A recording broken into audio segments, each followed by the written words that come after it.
Her hands trembled as the guards lifted her into the carriage. She was only 16 years old.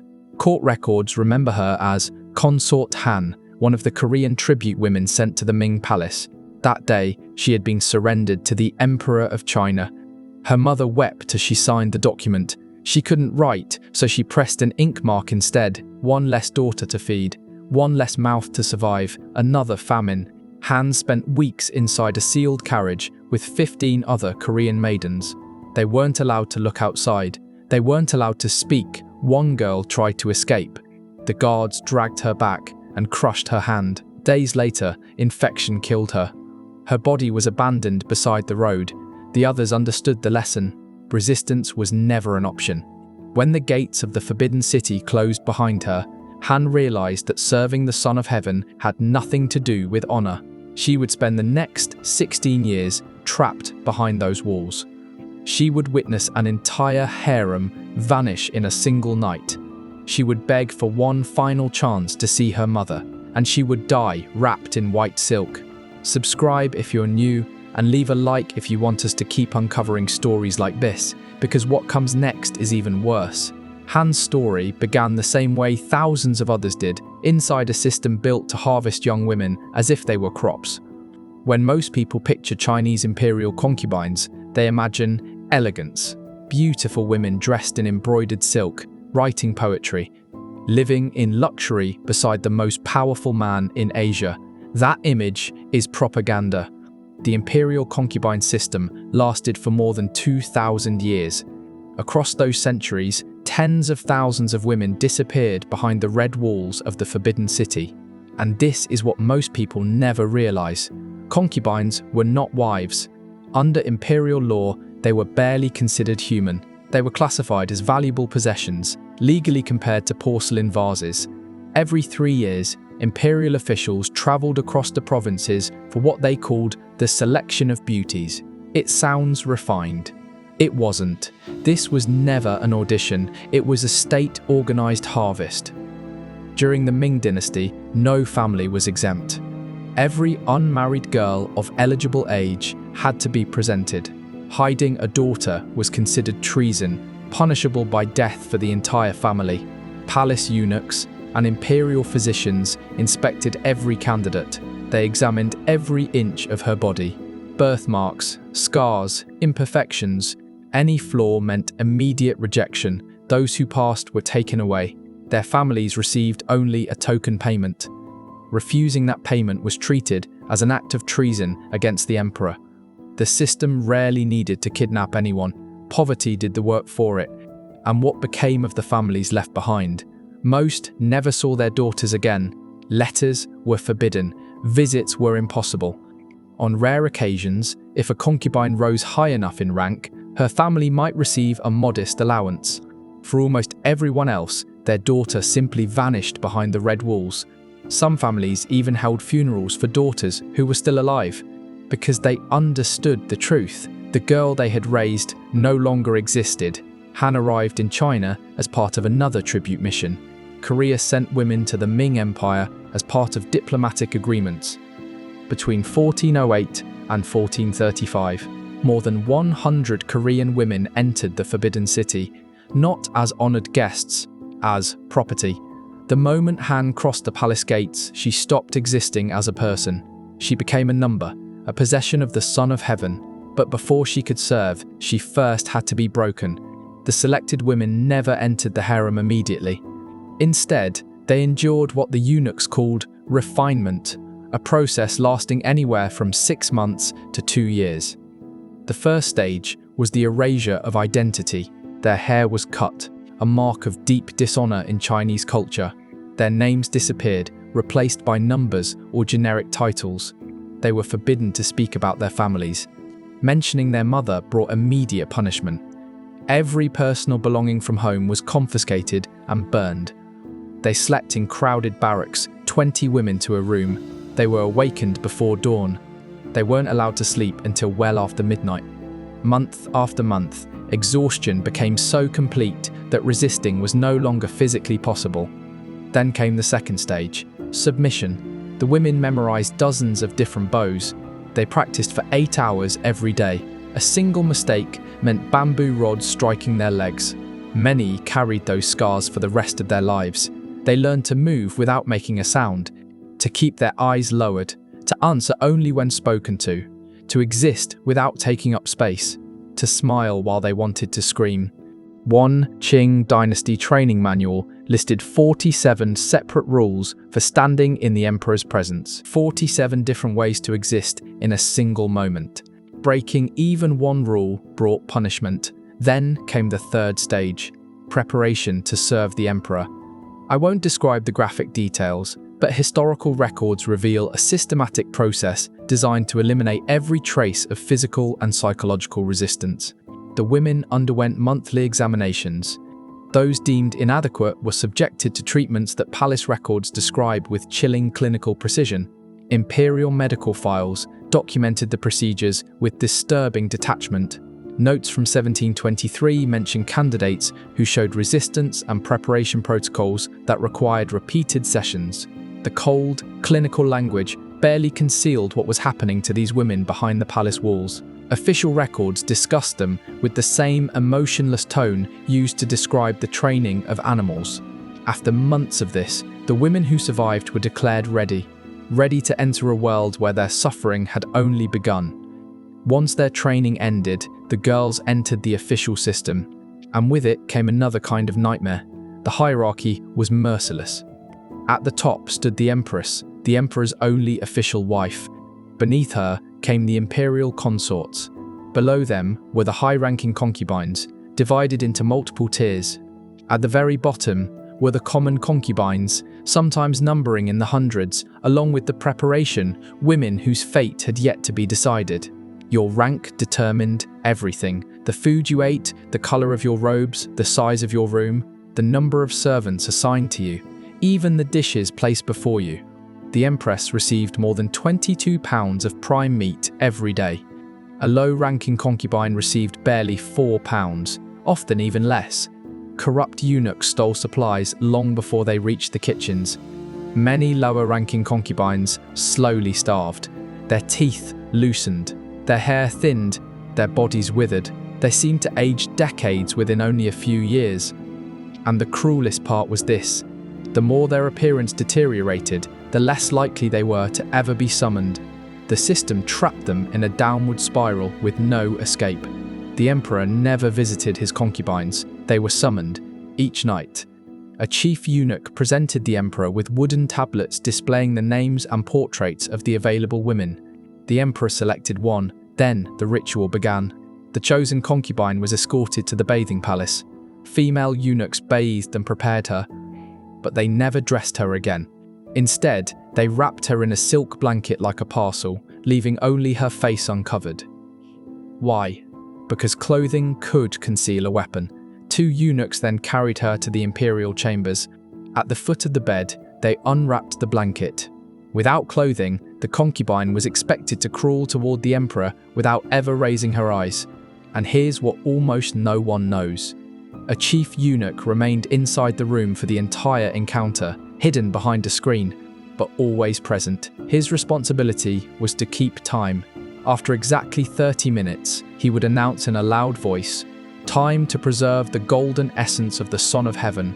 The emperor was expected to stop immediately. If he did not, the eunuch entered the chamber and physically removed the concubine. When it was over, an imperial physician examined the woman and carefully recorded every detail. Why? Because if she later became pregnant, there had to be unquestionable proof that the child belonged to the emperor. But this is what made the entire system truly perverse. Most concubines were never summoned. Not once. Not ever. There were hundreds of women inside the harem, sometimes more than 1,000. The emperor might choose only 1 or 2 each week. Do the math.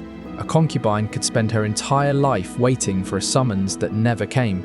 She would grow old in silence, watch younger girls replace her, knowing the only reason she had been taken from her family would never be fulfilled. Yet she still couldn't leave. She couldn't marry. She couldn't bear children with anyone else. She existed as property placed into permanent storage, with nothing left to do except wait. Eventually, the women turned against one another. The imperial harem wasn't simply a prison.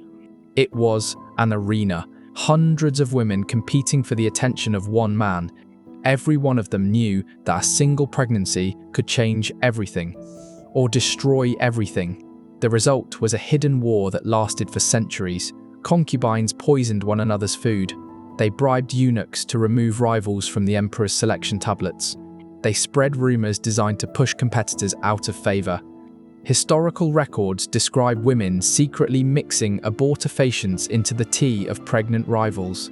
If the baby died, the mother's future often died with it. Long before modern royal courts, the same ruthless logic already ruled the palace. Empress Wu Zetian, one of the very few women to rule China in her own name, was later accused of smothering her own newborn daughter before blaming the crime on a rival concubine. That woman was executed. Wu rose to become empress. Historians still debate whether the story is true, but the fact that so many believed it tells you everything about the culture inside the harem. The violence wasn't always physical. Psychological warfare never stopped. Senior concubines tormented younger ones. Imperial favorites were isolated, manipulated, and quietly undermined. Alliances formed just as quickly as they collapsed, often determined by nothing more than who the emperor glanced at during dinner. One Ming Dynasty account tells of a concubine who spent 3 years pretending to be a rival's closest friend, only to betray her when the empress launched an investigation into disloyalty. The rival was stripped of her rank, reduced to servant status. Her children were taken from her.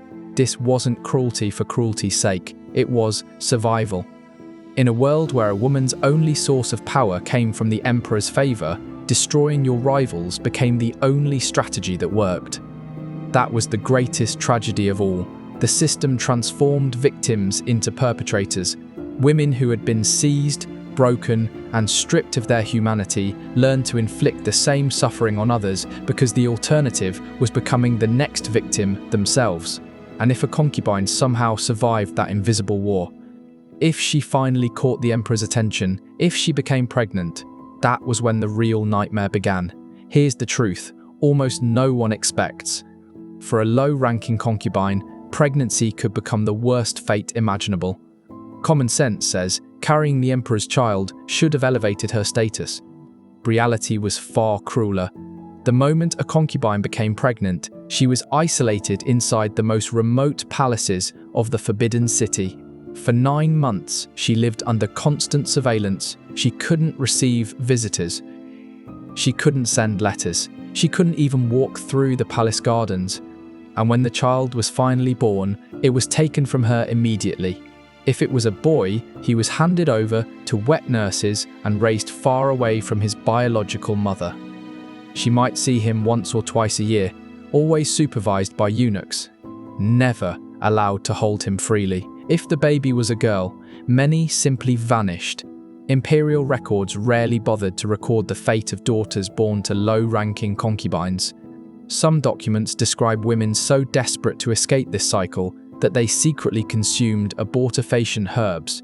They chose to risk death rather than bring another daughter into the same system that had destroyed them. And if a son died, the mother was often blamed. She could be accused of negligence, sometimes even murder. Even when children died from ordinary illnesses, the mother could be demoted, exiled to distant palaces, or punished even more severely. One concubine during the Qing dynasty lost 3 children to smallpox. Instead of sympathy, she was accused of carrying poisoned karma. She spent the next 40 years confined to a single room, forbidden from seeing another member of the imperial family.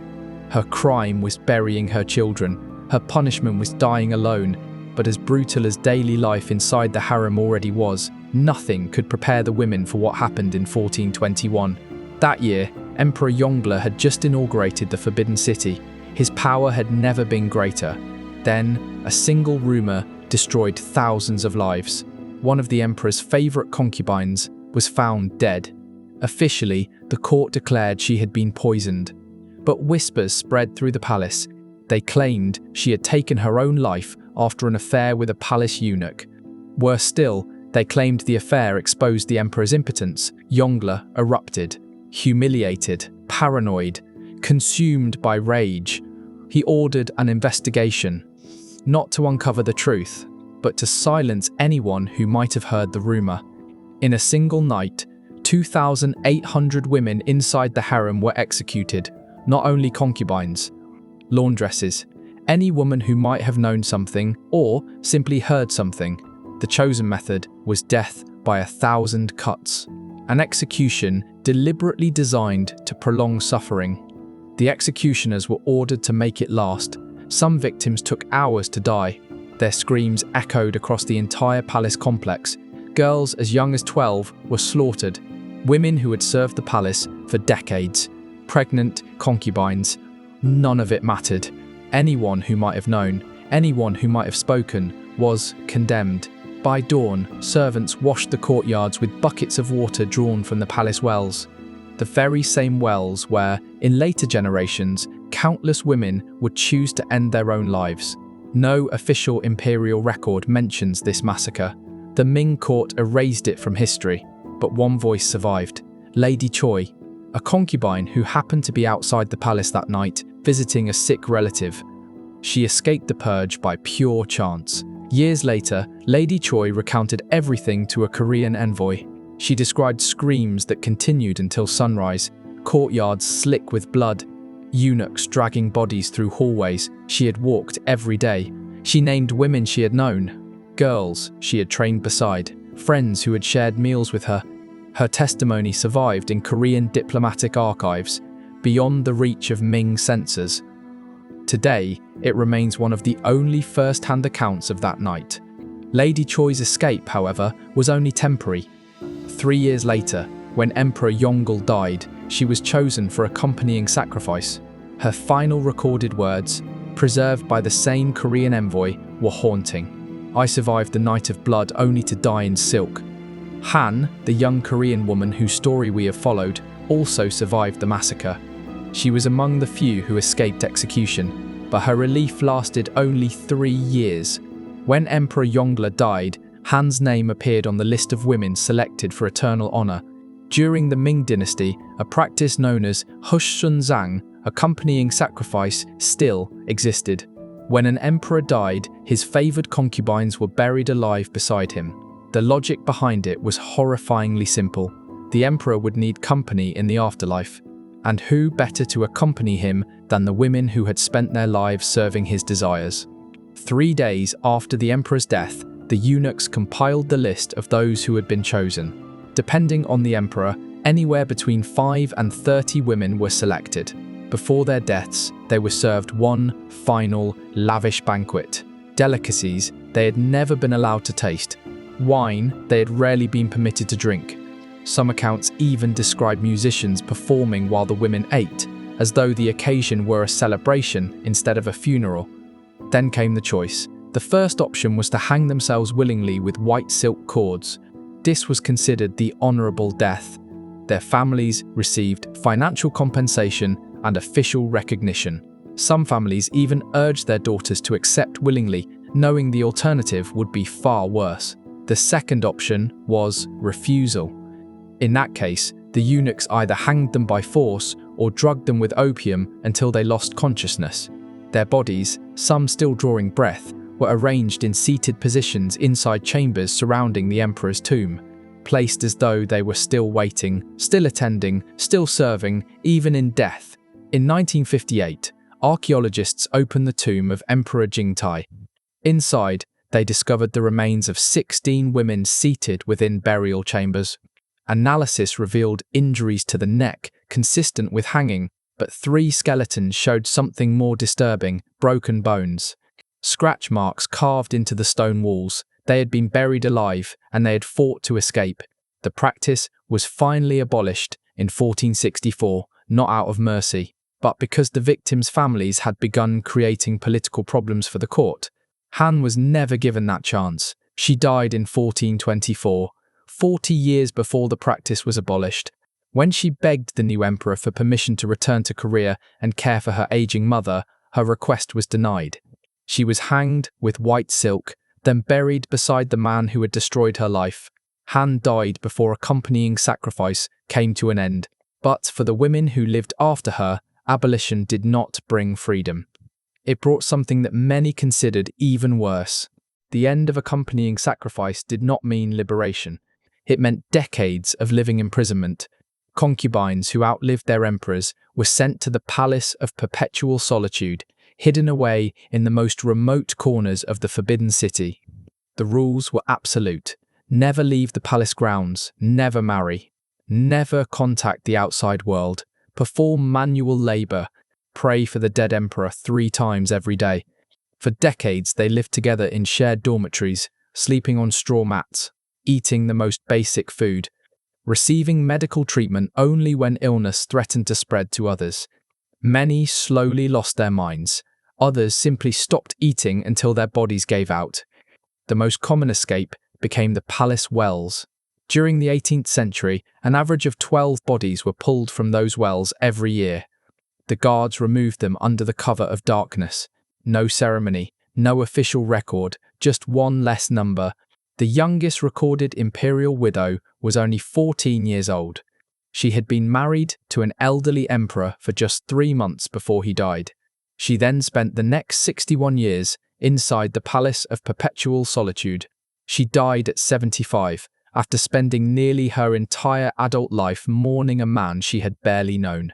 The last imperial concubine died in 1946. Her name was Wanrong, the final empress of China. She spent her last years inside a communist prison, addicted to opium, having lost all of her children. She died alone at just 39 years old. She was buried in an unmarked mass grave. The concubine system officially disappeared, but the Forbidden City remains. And what it chooses to remember, and what it chooses to forget, says everything. Today, nearly 14 million tourists visit the Forbidden City every year. They wander through its golden courtyards, admire its yellow roofs, pose for photographs in front of the imperial throne. Tour guides speak about magnificent architecture, about imperial glory, about unmatched power. They rarely mention the Palace of Perpetual Solitude. They don't point to the wells where bodies were pulled out year after year. They don't explain why the Palace of Compassion and Tranquility remained sealed and used as a storage building for decades. For years, officials have tried to erase the palace's haunted reputation without ever asking why those stories existed in the first place, because some of those walls still carry the marks of desperate hands. Han was 16 when the guards placed her inside that carriage. She was 32 when they hanged her with white silk. During those 16 years, she never saw her mother again. She never returned to her homeland. She never heard her real name spoken with love again. She was taken as tribute, broken into obedience, used as a possession, buried as an accessory. And she was only one among tens of thousands. Historians estimate that across more than 2,000 years of imperial China, over 100,000 women passed through the concubine system. Most of their names were never written down, most of their stories were never told. They survived only as numbers in imperial ledgers, as remains inside forgotten tombs, as ghosts inside palaces that millions of tourists now photograph every year. Modern China often celebrates the achievements of its imperial past without confronting the human cost behind them. It is uncomfortable to acknowledge that the civilization which gave the world gunpowder and the compass also perfected the industrialization of female suffering. But silence does not honor the victims. Forgetting does not create justice. The walls of the Forbidden City still stand. The stones still remember. And now, so do you. If you made it this far, let me know in the comments which part of this story affected you the most. And if you believe these forgotten stories deserve to be remembered, subscribe, because there are many more buried truths waiting to be uncovered.